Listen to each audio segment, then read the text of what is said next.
Que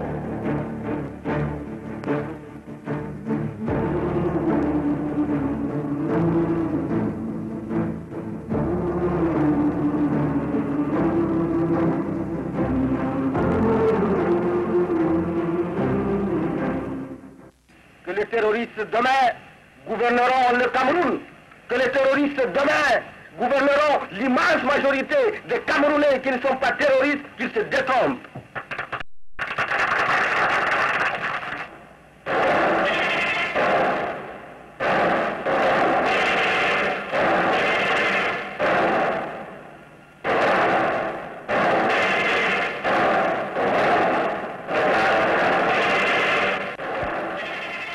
Bonjour, bonsoir.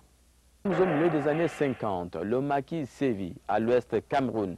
La région connaît la période la plus difficile de son histoire. Les morts se comptent par centaines.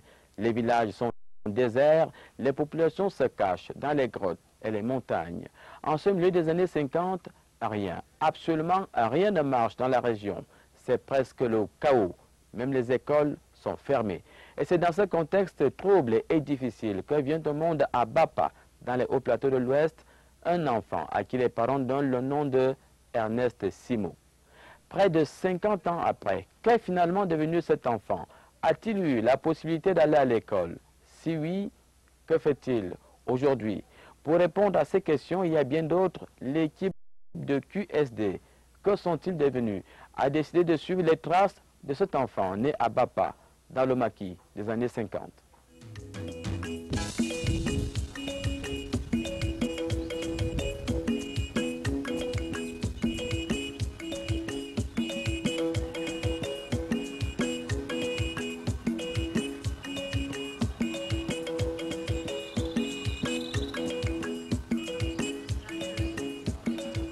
Voici la localité de Bapa, dans les hauts plateaux de l'Ouest Cameroun, située à plus de 300 km de Yaoundé, la capitale.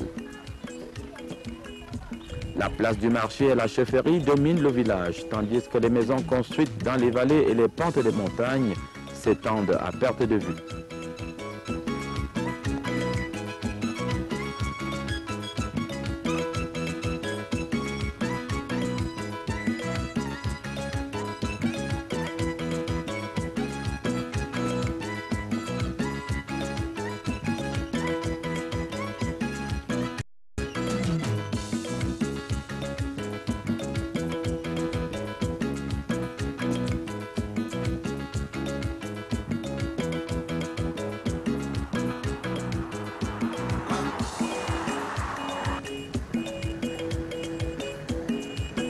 Comme vous le constatez, l'accès au quartier Tsela n'est pas du tout facile. La piste rocailleuse serpente péniblement la vallée et la montagne.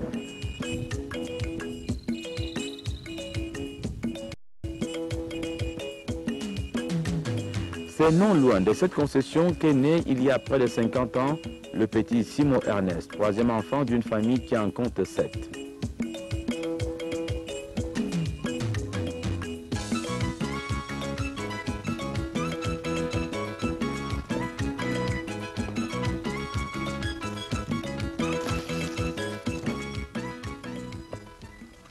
La maison que vous voyez derrière, c'est la plus grande maison. C'était la maison de papa.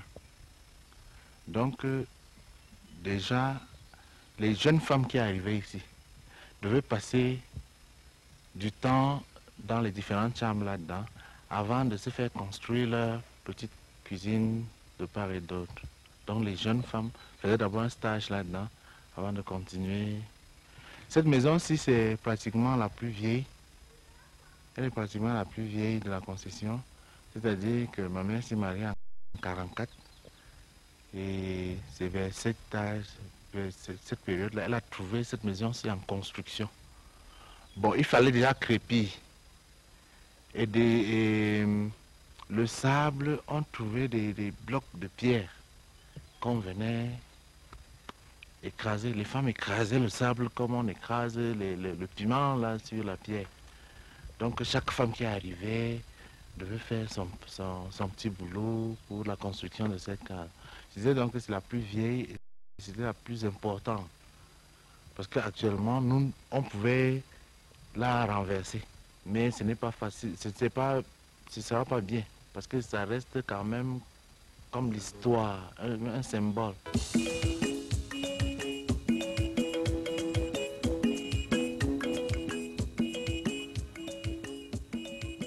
Ici, c'est la case la plus importante de notre concession.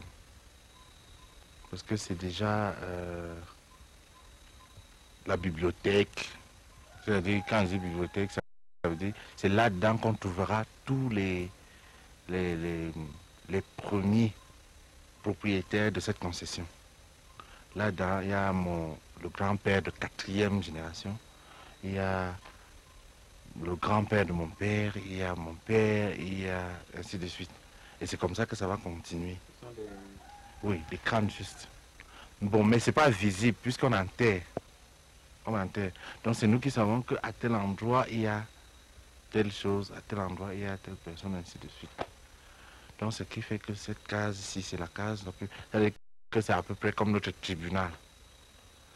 Quand il y a un problème, un litige, et qu'on vient déjà par ici, donc chacun est tenu de dire sa vérité.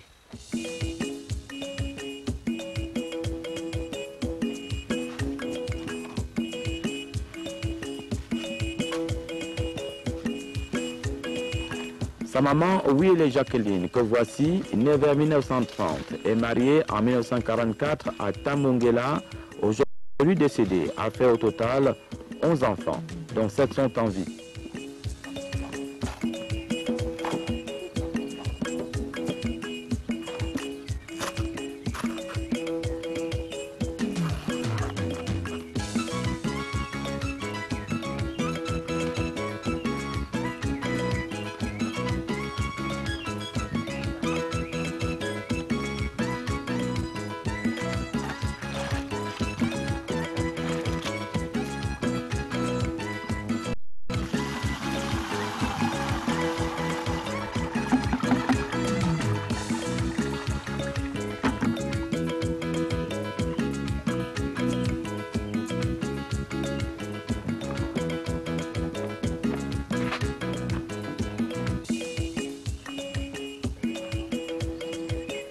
Respectée, elle fait partie des femmes qui comptent dans la prise de décision au sein des associations féminines de Bapa.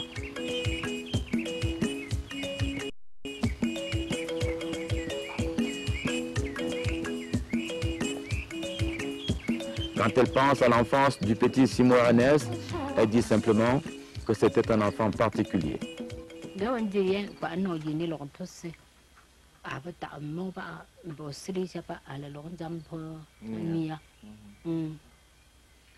Elle dit que depuis l'enfance, elle ne sait pas comment le Seigneur l'avait fabriqué, enfin en quelques termes ça. Elle dit que vraiment depuis l'enfance, il a été toujours un peu, il y avait quelque chose de particulier en lui. Même au début de l'école.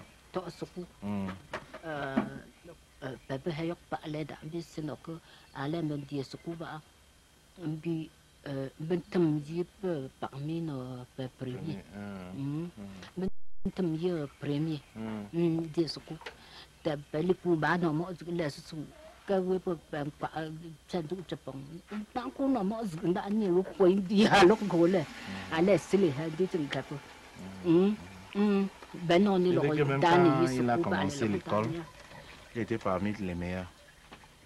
Et ça lui faisait même tellement peur qu'elle se dit que bon, ça pouvait susciter des jaloux. Elle se dit, bon, de temps en temps, il faut même rater une opération exprès pour occuper au moins la 2e place. Mais lui-même, il disait que bon, ça, c'est pas de ma faute, c'est Dieu qui sait comment il fait ces choses. Même tout petit déjà, il avait des attitudes d'un brave garçon.